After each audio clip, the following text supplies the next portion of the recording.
జమ్మూ కశ్మీర్ నౌగాంలో భారీ పేలుడు సంభవించింది. రాత్రి 11 గంటల 20 నిమిషాలకు ఈ భారీ పేలుడు చోటు చేసుకుంది. ఇటీవల ఫరీదాబాద్లో పట్టుకున్న పేలుడు పదార్థాలు అమ్మోనియం నైట్రేట్ను forensic science laboratory team Jammu Kashmir పోలీసులు తహసీల్దార్తో కలిసి తనిఖీ చేస్తుండగా పేలింది. భారీ పేలుడు ధాటికి 8 మంది అక్కడికక్కడే చనిపోగా 27 మందికి తీవ్ర గాయాలయ్యాయి. గాయపడిన వారిలో పోలీసులు, ఫోరెన్సిక్ అధికారులున్నారు. వారిని చికిత్స నిమిత్తం ఇండియన్ ఆర్మీ 92 బేస్ హాస్పిటల్, శ్రీనగర్లోని షేర్-ఇ-కశ్మీర్ ఇన్స్టిట్యూట్ ఆఫ్ మెడికల్ సైన్సెస్కు తరలించారు.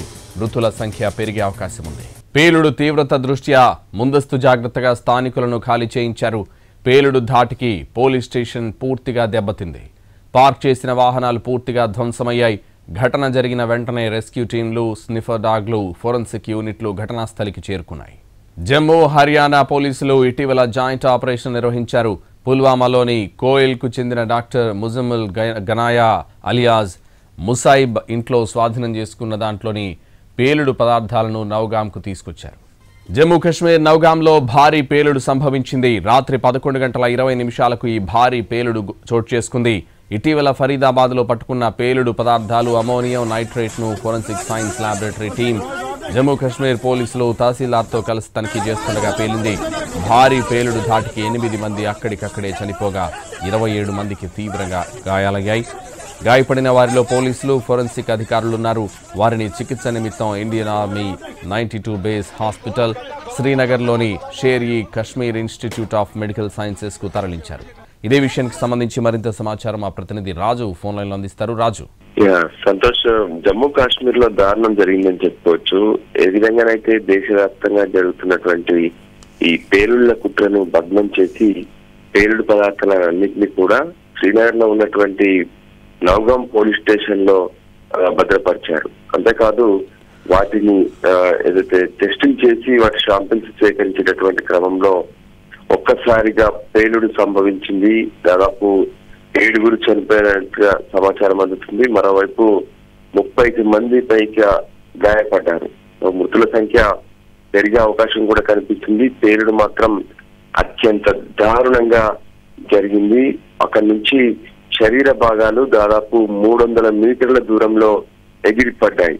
ఆ పేలుడు పదార్థాలకు అత్యంత దగ్గరగా ఉండడం, వాటిని పరిశీలిస్తున్నటువంటి క్రమంలో పేలుడు జరగడంతో దీని తీవ్రత ఎక్కువగా కనిపిస్తుంది. పోలీస్ స్టేషన్ కూడా ధ్వంసమైపోయింది.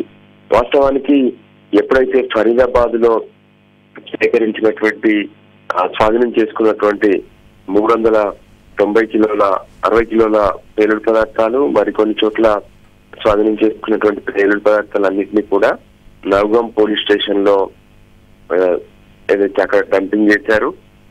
ఎందుకు వీళ్ళు ఏం పేలుడు పదార్థాలు వాడారు ఏంటి అనేది తెలుసుకోవాల్సినటువంటి అవసరం ఉంది. కాబట్టి దాన్ని టెస్ట్ చేస్తున్నటువంటి సమయంలో ఈ పేలుడు జరిగింది. వాస్తవానికి పేలుడు అక్కడ ఉన్నటువంటి పేలుడు పదార్థాలు పేలడం వల్ల జరిగిందా, లేదంటే పోలీస్ స్టేషన్ పైన ఏదైనా అటాక్ జరిగిందనే యాంగిల్లో కూడా ప్రస్తుతం దర్యాప్తు కొనసాగుతుంది. మొత్తం జమ్మూ కాశ్మీర్ వ్యాప్తంగా, ప్రత్యేకంగా శ్రీనగర్ తో పాటు ఇతర ప్రాంతాల్లో ప్రస్తుతం హై అలర్ట్ కొనసాగుతుంది. ఎవరైతే క్షతగాత్రులు ఉన్నారో వాళ్ళను జమ్మూ కాశ్మీర్ లోని మెడికల్ కాలేజ్ కి తరలించారు. వారందరికీ మెరుగైనటువంటి వైద్యం అందించేటటువంటి ప్రయత్నం అయితే కొనసాగుతూనే ఉంది. అక్కడ ఉన్నటువంటి పోలీసులు తెలిపినటువంటి వివరాల ప్రకారం పోలీసులు, ఫోరెన్సిక్ టీమ్స్ మొత్తం కూడా ఫరీదాబాద్ నుండి తీసుకొచ్చినటువంటి పేలుడు పదార్థాలను పరిశీలిస్తూ వాటి నుంచి శాంపిల్స్ సేకరిస్తున్నారు. సో దీని కేసులో స్వాధీనం చేసుకున్న 360 కిలోల స్టాక్ లోనే ఈ పరిశీలన జరుగుతున్నటువంటి క్రమంలో ఒక్కసారిగా రాత్రి 11 గంటల తర్వాత ఈ పేలుడు జరిగిందనేది అక్కడ ఉన్నటువంటి పోలీసులు చెప్తుంది. మరోవైపు ఈ స్వాధీనం చేసుకున్నటువంటి ఏదైతే పదార్థాలు ఉన్నాయో ఇందులో కొంత ఏదైతే ఫోరెన్సిక్ ల్యాబ్ కూడా పంపించారు. కానీ ఎక్కువ భాగం పోలీస్ స్టేషన్ లోనే ఉన్నట్టుగా తెలుస్తుంది. సో పోలీస్ స్టేషన్ లో ఈ పేలుడు ఒక్కసారిగా సంభవించింది అంటున్నారు. వెంటనే కంట్రోల్ రూమ్ కు చేరవేశారు. అది శ్రీనగర్ కాబట్టి అక్కడే డీజీపీ కార్యాలయం కూడా ఉంటుంది. వెంటనే వాళ్ళందరూ స్పందించి స్పాట్ కు చేరుకున్నారు. గాయపడిన వారిలో చాలా మంది పరిస్థితి విషమంగా ఉన్నట్టు తెలుస్తుంది. శిథిలాల మధ్య మొత్తం అందరి శరీర భాగాలు చిక్కుకున్నాయి. ఇంకా ఆ స్పాట్ లో శరీర భాగాల కోసం ప్రస్తుతం పరిశీలన వెతకడం అనేది కొనసాగుతూనే ఉంది. సో శరీర భాగాలు మొత్తం కూడా 300 అడుగుల దూరంలో పడ్డాయంటే ఆ పేలుడు తీవ్రత ఎంత మేర ఉంటుందో మనకు స్పష్టంగా అర్థమవుతుంది. అయితే 2 కోణాల్లో ఈ దర్యాప్తు అయితే కొనసాగుతున్నట్టుగా తెలుస్తుంది. ఒకటి, ఆ లోపల ఉన్నటువంటి పేలుడు పదార్థాలు మాత్రమే పేలాయా, లేదంటే బయట నుంచి ఏదైనా ఉగ్రదాడి జరిగిందా అనే దాని మీద మాత్రం కొంత ఫోకస్ పెట్టారు. ఇంకోవైపు ప్రాంతాన్ని మొత్తం కూడా సీజ్ చేయడంతో పాటు ఏదైతే డాగ్ స్క్వాడ్స్ తో ప్రత్యేకంగా మొత్తం పరిశీలన చేస్తున్నారు. దీనికి సంబంధించి మాత్రం అత్యంత దారుణం అని చెప్పుకోవచ్చు. వాస్తవానికి ఉగ్రవాదులు ఏ విధంగానైతే బయట ఢిల్లీలో పేలుళ్లకు ప్లాన్ చేస్తే వాటిని పోలీసులు ఆ కుట్రను భగ్నం చేశారు. కానీ వాటిని ఎక్కడైతే సురక్షితంగా ఉంచి వాటిని పరిశీలిస్తున్నటువంటి క్రమంలో ఒక్కసారిగా పేలిపోవడంతో పోలీసులు, దాంతో పాటు ఫోరెన్సిక్ టీమ్స్ లో ఉన్నటువంటి వాళ్ళే ఈ పేలుడులో చనిపోయినట్టుగా తెలుస్తుంది.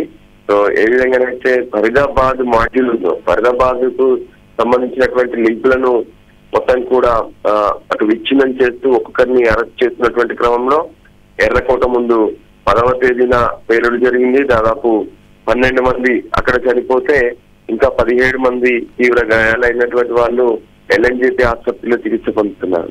సో ఇంతలోనే వాళ్ళకు సంబంధించినటువంటి ఆ పేలుడు పదార్థాలే మళ్ళీ పేలడం. సో ఈ పేలుడు వెనక జరిగినటువంటి వాస్తవం ఏంటి అనే దాని మీద ఫోకస్ పెట్టారు.